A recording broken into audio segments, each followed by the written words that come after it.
Hello fellow gamer, in this short video I'm going to show you how to capture frame rates for any Android game or app that you're interested in. The end result will be very much like what you see on your screen right now. This is a game, Arena of Valor, and in the top right corner you can see the frame rate being shown in real time and being updated every second to give us an idea of the graphical optimization of this game. You can do this yourself on any device, any Android phone or tablet, for any game or app, even in ones you don't have permission for, debug access, you might not be the developer for it, so long as you follow these 5 simple steps. The first step is to tether your phone to a PC using whatever USB cable is appropriate. I have a USB-C because I have my Galaxy S8 here, and you need to connect to a PC because measuring frame rates is not easy unless you're the developer of the game. Google doesn't make it easy for anybody to judge frame rates in much the same way as Apple doesn't really allow it, at least not easily if you're not the developer. And that is why we built GameBench, to make it easy, but yes, as a third-party tool you need a PC to get the service started. So create a USB connection from your phone to your PC, make sure that it is a file type of connection, not charging only. Make sure that you accept to trust your device if any pop-ups should appear. And when you're happy that you have a USB connection, we can move on to step 2, which is to install and register for the GameBench app. We do that simply by going to the Play Store, searching for GameBench, installing as normal. It's an 18 meg file. When we open the app, it'll take us through a few welcome screens, which you don't really need because you have me to guide you through at the moment, which are mainly about why we need you to register, that registering gives you a bunch of perks. We also need you to register, honestly, because we sell GameBench to many users. Some of the biggest phone makers, chip companies, game studios are paid up clients of GameBench. They have to pay, but we want to offer you 30 minutes of access per month for free, and in order to differentiate between the different types of users we need you to register. I already have a GameBench account, so I'll just tap in my details quickly, and once I've logged in we get to stage 3. Step 3 here is about initializing GameBench, using your PC to get the GameBench service started so that we can untether and then start profiling. To do this we're just going to follow the instructions that are given to us by the app itself. I'll hit begin. I'm going to enable usage statistics, a couple of presses.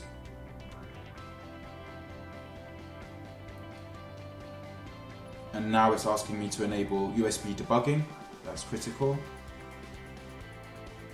Again, just a couple of presses to do that. Now it's telling me I need to download the launcher, the Android service launcher. So now at this point we have to switch to desktop. And as it says in the app, I simply need to go to get.gamebench.net,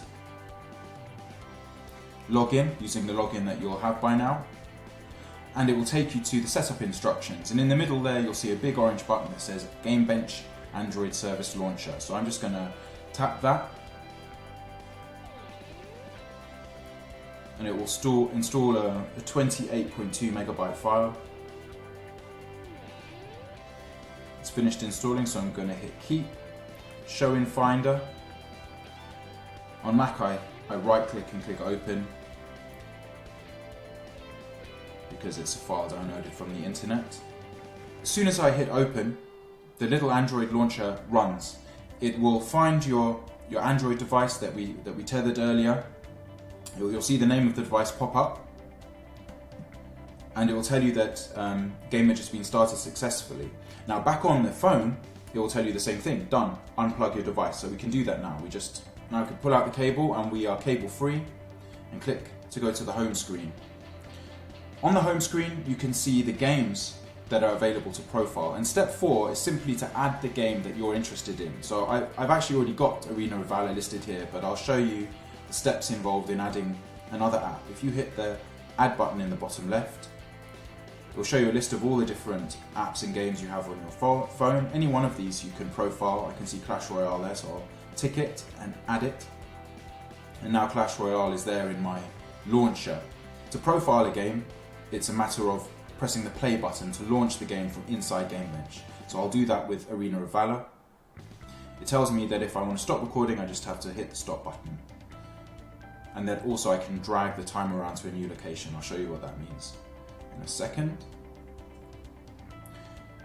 Arena of Valor is booting up. Here is the timer that I just referred to, and here I can move it around. I can move it to a better location, perhaps just underneath the frame rate counter.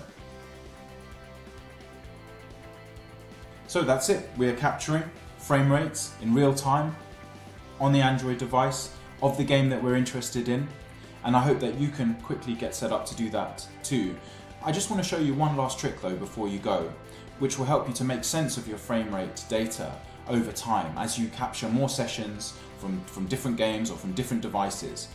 And the best place to store, analyze and compare those sessions is on your GameBench dashboard. You can get that simply by going to pro.gamebench.net, logging in with your new GameBench login, going to the Recent Sessions tab in the top right corner, and there you'll see all of your sessions. Once you finish capturing a GameBench session, you've got the option to sync it to this cloud database, and that is a really good place to continue your analysis. I hope you find time to use it. I hope that it proves valuable, and the same for this video. I hope it was useful to you, and I'll see you on the next one. Bye bye.